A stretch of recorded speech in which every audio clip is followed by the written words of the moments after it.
In this video, we will talk about using sensors, connecting them to the Arduino board and writing simple test programs. Sensors measure physical phenomena and output electrical signal that can be used by the Arduino and other similar boards to make calculations. Sensors can be divided into categories depending on what type of signal they output. The simplest output is high-low level. The sensor is either on or off. These type of sensors are switches, buttons, proximity sensors, touch sensors, and others. Connecting discrete sensors to Arduino only requires two wires for signal and ground. We will connect two deep switches to Arduino board. One side will be connected to ground, another side to two digital inputs. Sensor modules require also connection to voltage pin.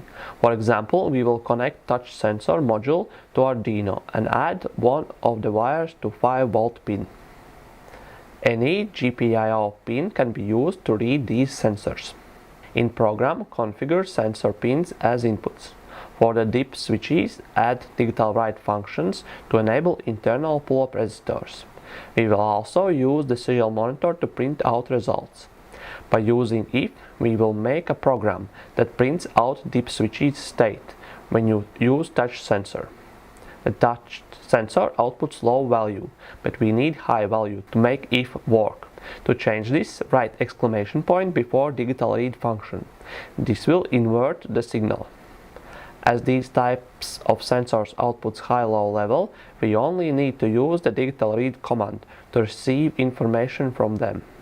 In brackets, write serial print commands to output deep switch states and delay. When you upload code, you should see that deep switch states are printed out only when the sensor is touched. The second type of sensor uses analog output that allows Arduino to receive more detailed measurements, utilizing the analog read function. The analog signal is output by sensors like photoresistors, thermistors, distance sensors, and others.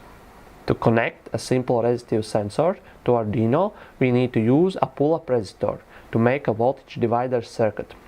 Resistance will depend on the sensor you use, but as a rule of thumb, you can use the maximum sensor resistance.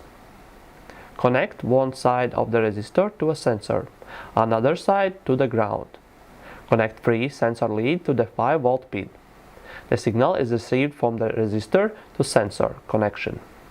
More complex sensors usually already have all the necessary components on the module board, and you only need to connect 3 wires: ground, voltage, and signal. As an example, we will connect the distance sensor to the Arduino. The analog signal can only be received by pins with letter A next to its number. Analog pins by default are configured as inputs, so you don't need to write pin mode. The signal is read by using the analog read function that outputs integer number. When you upload code, you should see 2 values. One is the distance sensor value, another is the thermistor value. To be able to interpret these values in measurement units like centimeters or centigrade, you need to calibrate them using ruler and thermometer. The last type of sensor uses complex communication interfaces that send digitalized measurements and allows sensor configuration by using built-in microcontroller. Most commonly used are gyroscopes, accelerometers, magnetometers, but also many other sensors has communication interfaces. We will connect the gyroscope board to Arduino. This gyroscope board uses I2C for communication. Connect power pins and communication pins to Arduino. Device wirings usually can be found on board or device manufacturer's website. These devices are harder to program from scratch, but module manufacturers have made libraries and example code to ease programming. We will install 2 libraries to be able to use the module. Go to Sketch, Include Libraries, and Manage Libraries.